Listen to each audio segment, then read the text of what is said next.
अस्सलाम वालेकुम friends, welcome back to Top Smarties. Drama serial Hasrat. आखिरकार हरीम और हादी ने प्लान बना ही लिया, इवन के पैकिंग भी कर ली कि वो अब घर छोड़कर चले जाएंगे और जहाँ भी रहेंगे मिलकर रहेंगे, लेकिन कहाँ जाएंगे अभी तक कुछ मालूम नहीं। दूसरी तरफ सुबह उठकर हादी अपने स्कूल जाने के लिए तैयार है। जब वो फबीहा से अपनी माँ के बारे में कोई बात करता है तो फबीहा को गुस्सा ही आ गया। मत किया करो उस औरत की कोई भी बात मेरे सामने, वरना तुम्हें नाश्ता नहीं दूंगी, तुम्हें पानी भी नहीं दूंगी, इवन कि तुम्हें कमरे में बंद कर दूंगी। हादी को भी गुस्सा आ गया। ठीक है, आप ऐसा करेंगी क्या? तो मैं भी अपने बाबा को सब कुछ बता दूंगा। हादी ने जब पहली बार आज फबीहा को धमकी लगाई तो फबीहा भी बस देखती रही। हादी को रोकने की कोशिश करती है, लेकिन हादी तो भागते हुए बाबा के पास जा रहा था। फबीहा तो बस सर पीट कर रह गई कि अब अरहम को क्या जवाब देगी। दूसरी तरफ सनाया जब बच्चों का ऑफ टाइम हुआ तो इन्हें पिक करने के लिए आई, लेकिन यहाँ पर ना तो हरीम नजर आई और ना ही हादी था। सनाया को लगा कि जैसे फबीहा आकर दोनों बच्चों को ले गई है, इसलिए तो वह जल्दी से अरहम को कॉल करती है। अरहम जो कि मीटिंग में बिजी था, सनाया का फ़ोन देखते ही जल्दी से पिक कर लेता है। क्या बात है सनाया, मुझे फ़ोन क्यों किया?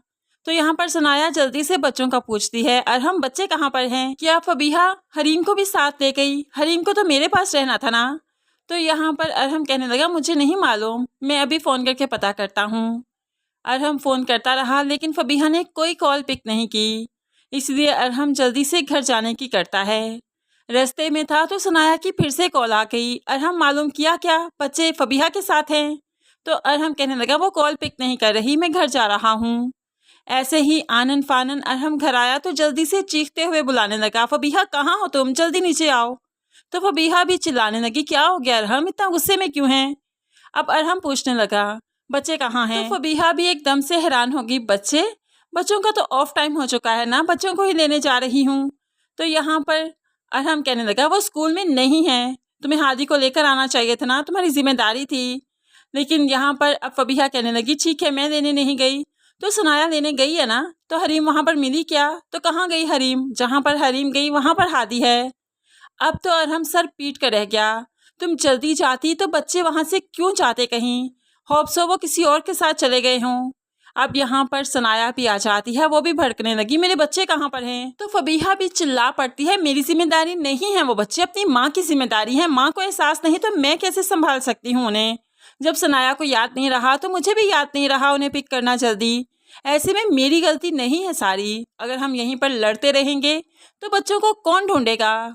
अब सबको यही मुनासिब लगा कि बच्चों को ढूंढना चाहिए, बजाय यहाँ लड़ने के बाहर जाना चाहिए और बच्चों को देखना चाहिए कि आखिर वो गए कहाँ। ऐसे में आनन फानन तीनों घर से बाहर निकलते हैं, बच्चों को ढूंढते रहे, लेकिन बच्चे कहीं नहीं मिले। हर किसी को मोबाइल दिखाया, बच्चों की तस्वीरें दिखाई, लेकिन बच्चे किसी को नहीं मालूम कि कहाँ गए। अगला दिन भी हो गया, एक रात बीत गई। सनाया तो जैसे मरने वाली है और साथ ही अरहम भी। फबीहा इनकी ये तड़प देखकर बहुत दुखी है कि दोनों एक ही जैसा तड़प रहे हैं। दोनों इस टाइम एक दूसरे के कितना करीब आ चुके हैं, जो कि फबीहा नहीं चाहती थी, लेकिन इस वक्त दोनों का दुख एक जैसा है। दोनों के बच्चे हैं, वो दोनों की जान बसी है उनमें, इसलिए तो दोनों मिलकर उन्हें ढूंढना चाहते हैं। ऐसे में तलाशे गुमशुदा के पेपर्स भी बनवाए गए, जिसके ऊपर अरहम ने अपना फ़ोन नंबर भी दिया, बच्चों की उम्रें भी लिखी और बच्चों की पिक्चर्स भी लगाई, और हर जगह पर ये पेपर्स चिपकाए गए। हर गली मोहल्ले में, हर दीवार पर और हर शॉप पर ये पेपर रखे गए। इस तरह से एक आदमी जब दुकान पर आया तो उसने एक दुकान पर ये पेपर देखा जहाँ पर बच्चों की तस्वीरें भी थी, तो वो बच्चों को पहचान गया, इसलिए तो नीचे दिए गए नंबर पर जल्दी से राब्ता करता है, अरहम से बात करता है। आखिरकार बच्चे मिल जाते हैं। अरहम और सनाया की जान में जान आई। सनाया तो बच्चों को पकड़कर बहुत रोती है, क्योंकि उसकी तो कुल कायनात यही बच्चे हैं और अरहम की भी। ऐसे में फबीहा इनकी ज़िंदगी में कहाँ एग्जिस्ट करती है। और उसके बाद जब हादी फबीहा की ज्यादतियों के बारे में अरहम को बताएगा तो अरहम फबीहा को तलाक दे ही देगा, क्योंकि इसी दौरान फबीहा का बच्चा भी ज़ाया हो चुका होगा और अरहम पर फबीहा की हकीकत खुल चुकी होगी। बच्चे चाहते हैं कि उनके माँ बाप उनके साथ रहें। अरहम और सनाया बच्चों की खातिर पैचअप करेंगे, एक दूसरे के साथ मिलकर रहेंगे और सब कुछ भुला देंगे और नई जिंदगी शुरू करेंगे। फ्रेंड्स, ये ड्रामा बहुत जल्द वाइंड अप होने वाला है, क्योंकि जैसे ही बच्चे इन्हें मिलेंगे सब कुछ बताएंगे, फबीहा की ज्यादतियाँ बताएंगे, तो फबीहा का बच्चा भी टेंशन में ज़ाया हो जाएगा। अरहम फबीहा को अपने साथ रखना नहीं चाहेगा, बल्कि सनाया से ही माफ़ी मांगेगा और उसे अपने घर में लेकर आएगा। इस तरह से बच्चों की खातिर ये लोग फिर से एक हो जाएंगे, हैप्पी लाइफ गुजार रहे होंगे और फबीहा अपने अंजाम तक पहुंचेगी। हमजा और फरहीन की शादी हो जाएगी। ये ड्रामा बहुत अच्छी तरह से हैप्पी एंडिंग की तरफ जाएगा।